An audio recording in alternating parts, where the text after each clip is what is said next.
Leith Van Onselen. G'day, Jeremy. How are you, sir? Yeah, good, thank you. How about yourself? Good. Thanks for joining us.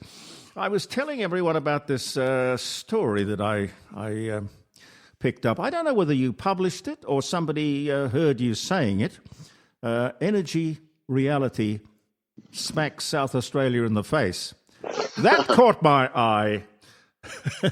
Yes, that was actually an article that I wrote late last month, late last month. So, would you like me to give a rundown of why I think energy reality is smashing South Australians in the face? Yes, I've read it, and I read bits of it to our listeners, but I'd love you to give us the full explanation. Yeah, okay. So South Australia is basically regarded as Australia's leader in renewables, right? So it has the highest. It has the highest penetration of wind and solar generation in the country. Yep. So, roughly 3/4 or just over 3/4 of electricity generated in South Australia over a year on average is from wind and solar. And this is often touted by your Premier and, the renewables lobby as this fantastic achievement. And there are certain periods when, in the middle of the day, when it's sunny and it's windy, that South Australia produces all of its energy from renewables. But then the downside of this is South Australia, because it's so weather dependent, wind and solar, it also has long periods, for example, when there's wind droughts and that sort of thing, and in the evening, where its power generation is highly reliant on gas, batteries, and even diesel, right? Now, the problem with this, Jeremy, is that while wind and solar are cheap on a marginal cost basis while they're working, like the middle of the day, power is cheap. The problem with it is, unlike other states which have baseload power, South Australia is incredibly reliant on gas and batteries and diesel, which are the most expensive form of energy. And what that's meant is that, during these periods of low wind and obviously an evening when there's no sun, so usually when people get home from work, that sort of thing, when power demand's the highest, South Australian power bills spike. And as a result, South Australians actually pay the highest electricity rates in the country, right? So it's for two reasons. It's because of their high reliance on gas, batteries, and diesel when the wind's not blowing, and usually and in the evening, obviously, when there's no solar. But it's also because the cost of building renewables is extremely expensive. So to have dozens and dozens of wind turbines and solar farms and all these sorts of things spread out across the state, you've got to hook that stuff up with transmission lines. Yep. You've got to provide all this infrastructure around it. All that stuff's incredibly expensive. And whenever they build this stuff, it basically goes into what's called the regulatory asset base. And the regulatory asset base then gets capitalised into your bills, right? So you've got to pay them in user fees. And as a result of this, the upshot of this is that while South Australia boasts about being the renewables energy leader, it has the highest bills in the country. And an analysis by a firm called Energize a year ago, so it's a year old, they found that as of a year ago, South Australia's power bills were 49% higher than the average 49% higher. 49% higher than the average of the rest of the states on the national energy market. So the national energy market basically captures the entire country, other than Western Australia and Northern Territory. Now I know what you're saying is demonstrably true, because my bill per quarter has gone from something like $1,600 a quarter to $6,000 a quarter. Sometimes it's a little less, but it's never. With this misinformation and disinformation bill that's before the Senate, how can this guy, Chris Bowen, say, straight-faced, right down the barrel of the camera to the nation of Australia, that renewables are cheaper, when they're not? That's a lie.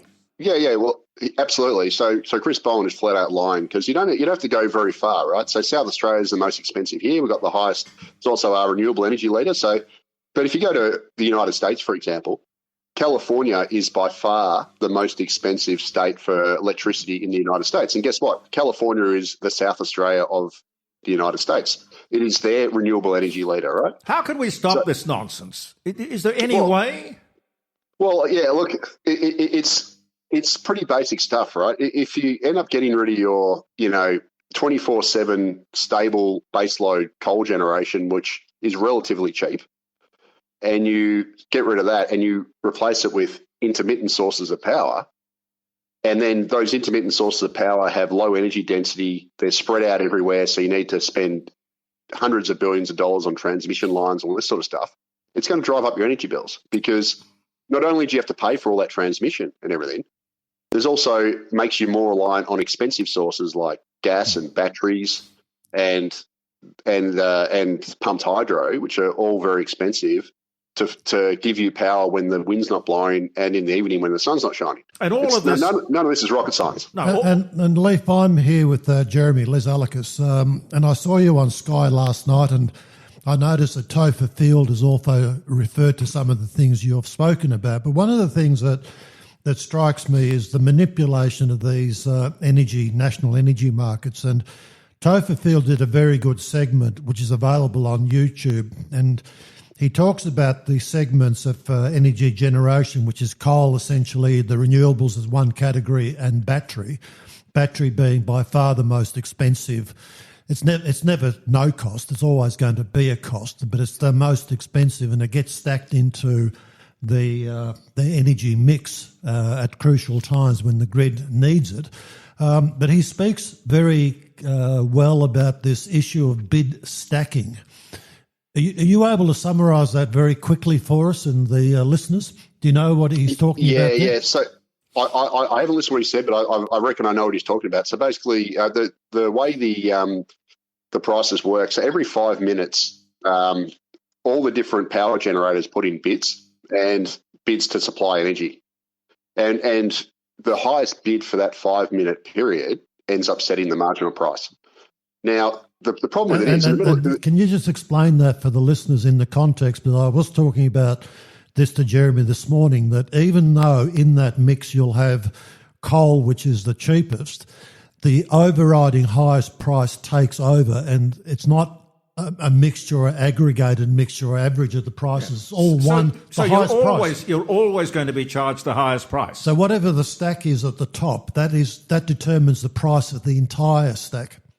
Yeah, and the problem with it is, so in the middle of the day, it's relatively cheap because you've got solar and everything, and you'll get enough power from sources that are cheap at that period of time.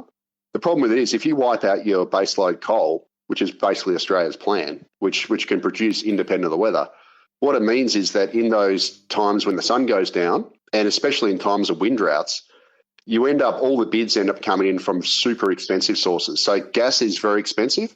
Batteries are very expensive, and pumped hydro is expensive. And the reason why batteries are expensive is because they can only release once twice a day presently. So basically, they try and store up the power from the middle of the day. And if you're a battery operator, you've sunk a lot of capital into that. So you want to try and buy your energy cheap during the middle of the day when you've got excess solar, but then you want to make a profit on it. And at the night time when there's no other competition from coal or anything, once coal's taken out of the mix, you can basically charge whatever you want. So gas, so you're going to have a lack of competition. You're going to have expensive power sources like gas, pumped hydro, and gas setting the price. And the price is going to be very high. And here's the other thing. Often the renewable zealots claim that, the cost of batteries are coming down, etc. The problem with it is when you get rid of coal, you're only going to have one discharge cycle a day, not two, because at the moment, the batteries charge up during the middle of the day from solar mainly, and then they release even in peak once the sun goes down. So they discharge for maybe an hour if you're lucky. Then they generally charge up overnight with coal power because coal can run 24/7, and when everyone's asleep, you don't need as much power. So they'll charge up cheaply off coal, and then they'll release in the morning again. So you get 2 discharges a day. But if you take coal out of the mix, you're only going to get 1 discharge a day. So that just means you're going to have less efficiency in the system. You're going to build all these batteries, but you're only going to be able to use them on average once a day instead of twice a day. So it just makes the whole system less efficient. And all of this feeds into the cost of living, because cost of electricity affects absolutely everything we buy, every place we go, everything we do. Now, all of this, Leith, is to fix what problem? 1% of global emissions. That's right. It's absurd. So Australia's about 1% of carbon emissions, and even doing all this stuff, we might knock it down to 0.8% or something. Like, it's not going to do a whole lot. And all we're going to end up doing is, in some ways, you can almost argue that in some ways we're going to increase emissions, because by driving up the cost of electricity and gas, because we've got gas policy failures as well. We don't reserve our gas, even though we export 3/4 of it on the East Coast. And we're still going to be importing gas. It's going to push up the price of gas. As a result of expensive gas and expensive electricity, manufacturing is going to shut down. It already has shut down a lot, but we're going to lose the rest of it probably. And all it means is that instead of making stuff here, we're going to end up having to import it vast distances by sea using ships that burn bunker fuel, which is the dirtiest type of fuel. And it's going to probably be, all this stuff's probably going to be produced in jurisdictions that emit more emissions than we would and have worse environmental standards. And apart from you, we don't have a media that is gutsy enough to point all this stuff out. Yeah, it's crazy. Look, all I want from the government is honesty, right? So instead of gaslighting us and saying, "Oh, look, your bills are going to come down and Australia's going to miraculously have some sort of boom coming out of this," the reality is our bills are going to go up. The inflation, cost of living is going to go up because every single process across the supply chain is going to become more expensive because energy is a fundamental input into everything the nation does. There are more, I think, positive signs, Leith, that the narrative in terms of the people who are trying to change the way the government is thinking about renewables, there's some traction starting to develop, and it's the way you explain things. As, for example, the people who have now analysed if Australia wants to get to net zero, what does it take? And it takes 25,000 more wind towers. It takes 45,000 more kilometres of roads. It takes 250 million more solar panels. Now, you know, if one's a realist and, you know, you listen to Bob Hawke and we're going to plant 1 million trees in 12 months, well, the people who were clever said, okay, how many trees is that per day? And it became just too much of an ask to do that. And if you look at solar panels, we've had now over 20 years of using solar panels in this country, and we've installed 74 million. Now, the realistic situation, Leith, is that to go from 74 million to another 250 million in the time frame the government is speaking about is so unrealistic and so it's just a hypothetical. It's fairy dust stuff, isn't it? Yeah, it is. And we should also acknowledge the environmental destruction from all this stuff, right? So Australia could build, say, 5 nuclear generators, which would be the size of, say, 5 Bunnings warehouses in terms of land area. You know, if you include the car parks and everything, they don't use much land.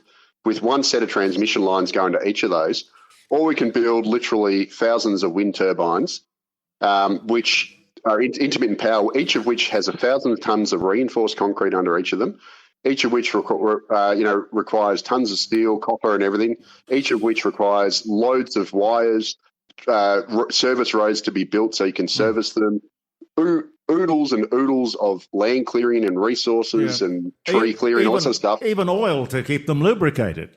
Yeah, so all this sort of stuff. So anybody who's actually environmental and who cares about emissions and cares about the environment should be lobbying for nuclear, because nuclear is zero emission and also has the lowest environmental footprint. Wind may be zero emission while it's generating, but it's certainly not environmental. It's environmental. And here's a bit of trivia for you, Lee, or Leith, I beg your pardon. A solar panel is about 1 metre across by 1.7 metres long. And if you say, okay, 250 more of those, and even if you put them side by side, length by length, with no space in between, that occupies a space of 425 million square metres, which is equivalent to 425 square kilometres. You're talking about a patch of Australian real estate, 20 and a half kilometres square. Which has a life. 25 years or something like that, in the future, you're going to have to replace them. But we don't know what to do with the ones that we already have now that are coming off roofs. There's no plan by the government. No objectivity about what do you do with all these panels that already... No. Leith, what are we going to do? We can talk about it, but is there anything we can do?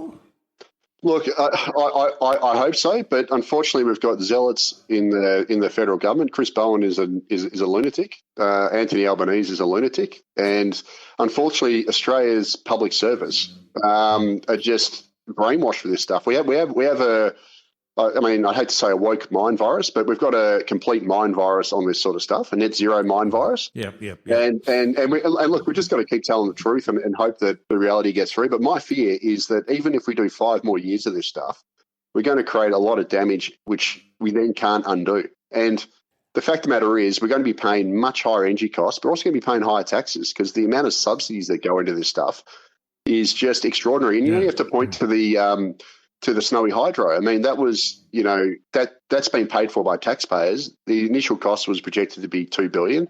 It's now gone to $12 billion. It'll probably end up being $15 billion because it's years behind date. And then they want to spend at least another $5 billion just to build the transmission lines to it. So here we've got a project that is likely to be at least $20 billion, which is coming out of our taxes.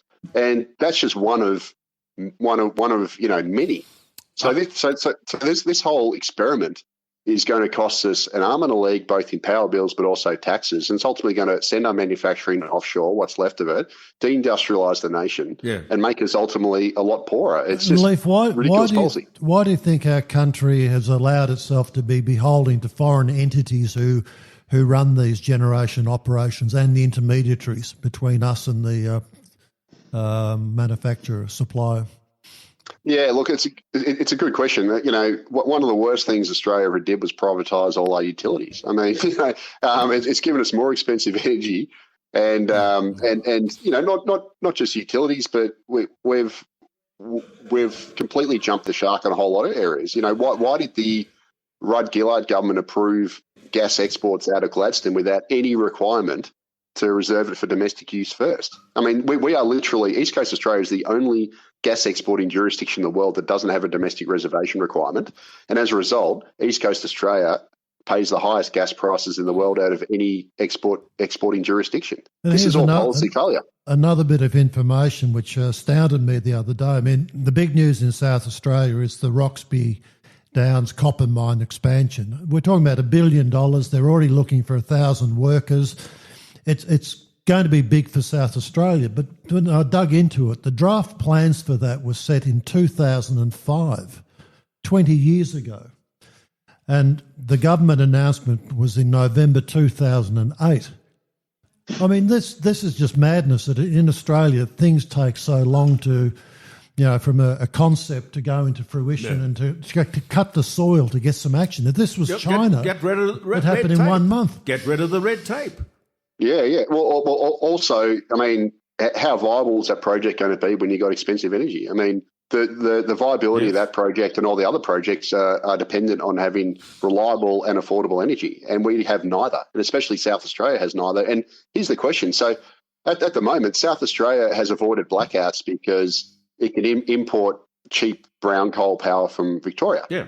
But Victoria set a 95% renewable energy target by 2035. What happens to South Australia when Victoria becomes South Australia and it can no longer, and we have a wind drought that hits both states at the same time, and South Australia can no longer import brown coal power from Victoria? What happens when the whole of the country is basically dependent on these weather-dependent renewables, which don't work when you always need them to? That's what you say in your article. You say, what happens when the rest of the nation goes down the South Australian path? That's right. So at the moment, South Australia has avoided blackouts because when you have a wind drought and it's the evening and the sun's not shining, you can fire up your gas turbines, which are scheduled to close in a few years, ridiculously. But that doesn't provide you enough power. But then you import power from Victoria through the interconnector. But what happens when Victoria has gotten rid of all of its baseload power? Absolutely. These people, are they just sort of working from one election to another and they've got no vision for the future? I honestly think they're just they're blinkered zealots, and hitting this fantastical, mythical net zero target trumps everything else. It trumps cost, it trumps having energy security, it trumps self-sufficiency, it trumps having an industrial base. It's just it is their only KPI they look at, and they don't care about anything. It's impossible. It's impossible. It's futile. Yeah. If Australia went net zero tomorrow and we had zero emissions, the climate would not change because we're 1% of the impact. But you know, Chris Bowen, I heard him on what was it now? I think it was the Insiders last week. I'm pretty sure that's right. He said, when asked very briefly and with no follow-up question, Australia's contribution to global emissions is so small it doesn't matter. He said, oh, that argument doesn't stack up. Well, the journalist should have just come back and said, well, I'm sorry, sir. Tell me why it doesn't stack up. Why are we in any way important? How do we influence anything? That's right, especially when 2/3 of the rise in the world's carbon emissions this century have been from China alone. Yes. Right, so China accounts for nearly 1/3 of the world's carbon emissions. We're 1%. That's bizarre. China has driven 2/3 of the rise in the global carbon emissions this century. Yep. And China has about 1,200 coal-fired generators. It's building more, and we've got 18. And Australia's and our policy makes saying we've got to shut them out, should have shut them all down to be net zero, while China is literally building more every single year. And per kilowatt hour, if you take India for an example, per kilowatt hour, they are paying about 6 cents per kilowatt hour for their power burning our coal. Yeah, that's right. So ridiculously, China mines 10 times more coal than Australia does in a year, but it uses it all itself. Yeah. We export 7 times more coal than we use. A lot of that goes to China. So China is the biggest importer of coal in the world. It's also the biggest producer. It literally produces 10 times more coal than us. We only use 1/7 of the coal that we produce, and we export the rest. Leith, while we're talking about the bizarre government that we have, housing is a problem. Affordable housing. Now, their solution, and I suspect it played a part in their re-election, 5%, the minimum deposit, a minimum deposit for first home buyers, not means tested. You can be the child of a billionaire and you'll still get the benefit of the government going guarantor for the rest of your 20% deposits. You only put 5% on the table. And they argue that is not going to increase the cost of housing. What do you say? Oh, it's an absolute joke. So Australia's house prices are already one of the most unaffordable in the world. They're now roaring upwards, and the federal government's basically just thrown, petrol on the housing bonfire. And all it's going to end up doing is it's going to end up inflating prices and inflating the amount of household debt that's carried by households. And it also leaves future first home buyers vulnerable to a downturn, because with only a 5% deposit, if we do get a significant correction down the track, many are going to be thrown into negative equity, and also taxpayers will be on the hook because taxpayers are going to guarantee 15% of all first home buyer mortgages. And the other problem from a policy perspective, apart from ridiculousness of pumping up house prices and mortgage debt, because the government is now on the hook for these 15% of mortgages, and they've encouraged a whole bunch of marginal buyers in the market, you can bet your bottom dollar that the next time it looks like prices might come down, the government's going to intervene to try and support the market, because it's created this. It's now got skin in the game financially. So that just guarantees that prices are going to keep going up, and over the long term, and housing is going to become less and less affordable. It's just ridiculous. And isn't this really what caused the financial crisis? What was it? Fannie Mae. Fannie Mac. Yeah. Getting people into houses that they couldn't afford to buy, and in the end, they had to just put the keys in the letterbox and walk away. That's right. Although the difference is we've got we don't have non-recourse loans like they do there, but irrespective, this is basically I'm being maybe a little bit cheeky with the language, but it's kind of like a state-sponsored subprime mortgage scheme. Yeah, subprime. Right? That's what I was trying to think of. Subprime mortgage scandal. Yeah. Yeah. So there certainly are degrees of that, and it was only a decade ago that financial regulators in Australia were warning about high loan-to-value ratio mortgages and how dangerous they are. And now we've got the government who's literally done a state-sponsored high loan-to-value ratio mortgage, encouraging people to borrow to the hilt, get into oodles of debt. And it's going to just push up house prices higher. And this is why I have so little respect for the Australian Treasury these days. I worked there 20 years ago, but now it's become just a propaganda arm, because the Australian Treasury has put out ridiculous analysis claiming that this 5% deposit scheme will only lift prices by 0.5%, which literally nobody believes. What do you say it'll lift them by? Oh, probably it could be 10% over several years, an additional 10% of price rise. But that's on top of housing that's already worth $1,035,000 per dwelling in Australia. So the average home value in Australia is $1,035,000. Just think about that. It is absurdly high. It is absurdly expensive, and the federal government wants it to go higher. Yeah, and they got re-elected with an increased majority. Oh, boy. Interesting times ahead. Now, thank you very much, Leith. I'm very grateful for your time and your knowledge. Keep it up. Yeah, no problem. I'll just let me know anytime you want me on. A voice for sanity, sir. Thank you. Thank you. All the best to you. Leith Van Onselen. He is, obviously a great economist, but he runs a company called Macro Business. Look it up. Very interesting to look that up.